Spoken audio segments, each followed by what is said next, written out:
गाडेगाव. छोटंसं गाव आहे, 1600 लोक वस्तीचं आणि हायवेला लागून आहे. जळगाव औरंगाबाद जो हायवे आहे त्याला लागून आहे. सर, आपला दुसरा प्रश्न, आपले शिक्षण कुठे व कसे झाले? शिक्षणाचा प्रवास माझा प्राथमिक शिक्षण गाडेगावला झालं, जिल्हा परिषद शाळेमध्ये. त्यानंतर हायस्कूल जनता हायस्कूल नेरी जवळच होतं, 3 किलोमीटरवर. चालत जायचो आम्ही आणि चालत यायचो, नदी ओलांडून जावं लागायचं. त्यानंतर त्यावेळेला एक मॅट्रिक नंतर 11वी मॅट्रिक होती. 11वी मॅट्रिक नंतर PD आर्ट्स हा एक भाग होता. 11वी नंतर 12वी नसताना PD आर्ट्स होतं. ते माझं जामनेरला झालं, तालुक्याच्या गावी आणि नंतर कॉलेजला मी पुन्हा जळगावला आलो. तिथे BA पर्यंत शिकलो. MA माझं नागपूर विद्यापीठामध्ये झालं आणि MA नंतर B.Ed मुंबई विद्यापीठामध्ये मी आलो. B.Ed मुंबईला केलं. सर, आपला तिसरा प्रश्न, आपण शिक्षक असूनही आपण शाळा स्थापन केली, यामागील कारण काय? शिक्षणाची आवड आणि दुसरं शिक्षणामुळे काय बदल होऊ शकतो आयुष्यामध्ये हे आम्ही अनुभवलं होतं. अनेकांची उदाहरणं होती आणि अशाच प्रकारचा बदल गरीब मुलांमध्ये ज्यांना शिक्षणाची सोय नाही अशांसाठी आपण जर करू शकलो तर बरं होईल, या उद्देशाने आम्ही शाळा स्थापन केली.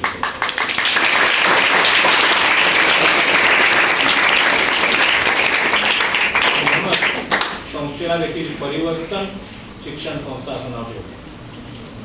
परिवर्तन म्हणजे आपल्या शिक्षणामध्ये जो बदल होणार आहे किंवा तो घडवून आणायचा आपल्याला, म्हणून परिवर्तन हा शब्द त्या काळी फार प्रचलित नव्हता.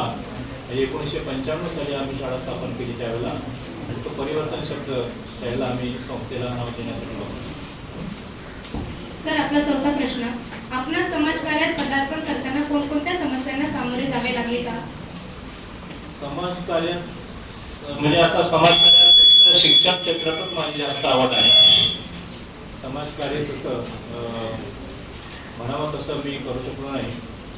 अर्थातच 1995 पासून 30 वर्ष या क्षेत्रामध्ये अडकून पडलो.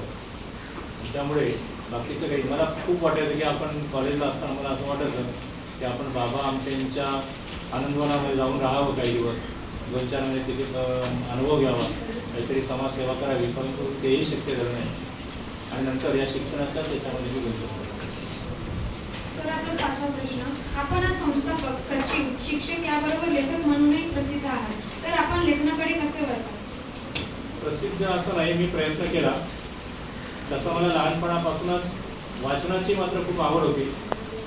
मी अगदी 6वी-7वीला आल्यापासून वाचन करत होतो आणि त्या काळामध्ये एवढ्या आधुनिक सुविधा नव्हत्या, ग्रंथालय नव्हती ग्रामीण भागामध्ये, आणि त्या ठिकाणी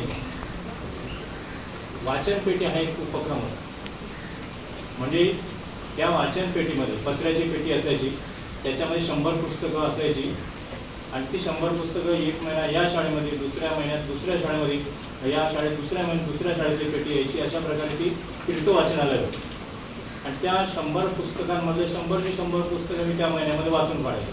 छोटी छोटी पुस्तकं गोष्टींची वगैरे.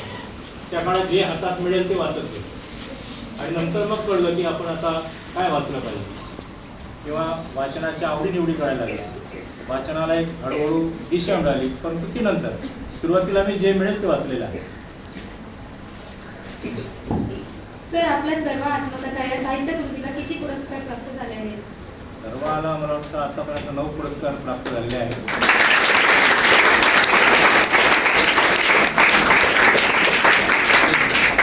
मला अपेक्षा नव्हती.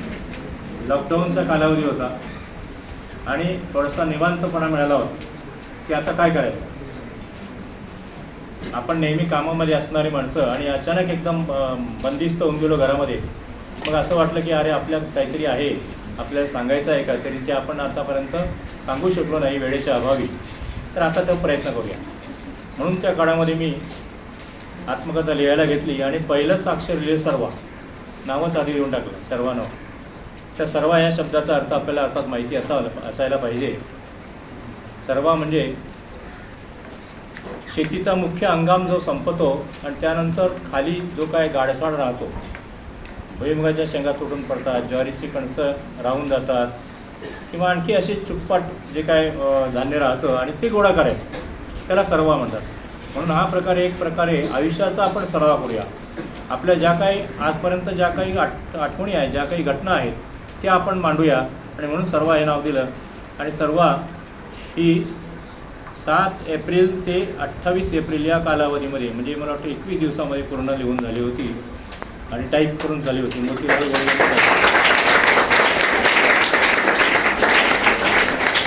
सर, तुम्ही विद्यार्थ्यांना व भावी पिढीला काय संदेश द्याल? भावी पिढीने शिक्षण तर घ्यावंच, अभ्यासक्रमाबरोबर वाचनाची आवड जोपासावी. वाचनाने माणूस समृद्ध होतो, जग कळतं. आणि नुसतं शिक्षण असेल, पदवी घ्यायची, नोकरी करायची, तर आपण तेवढ्यापुरतेच मर्यादित राहतो. तर असं न होता आपलं अनुभव विश्व व्यापक झालं पाहिजे, अधिकाधिक ओळख झाली पाहिजे, माहिती झाली पाहिजे. जगात एवढं ज्ञान आहे, एवढं वाचण्यासारखं आहे की आपण त्यातलं थोडंसुद्धा घेऊ शकत नाही. तर असा प्रयत्न आपण केला पाहिजे. वाचनातून आपला विकास घडवून आणला पाहिजे आणि वाचनाने माणूस समृद्ध होतो यावर माझा विश्वास आहे आणि मी ते बऱ्यापैकी अनुभवलेलं आहे. अनेक लोकांनी त्याचा अनुभव घेतलेला आहे. म्हणून वाचनाची आवड जोपासली पाहिजे. धन्यवाद. पहिल्या प्रयत्नामध्ये आपल्याला 9 पुरस्कार मिळाले. मॉस्को हायस्कूल, नॉन मॉस्को डोंबिवलीच्या मला मराठी भाषा दिनानिमित्त प्रमुख पाहुणे म्हणूनही बोलवलेलं आहे. तिथे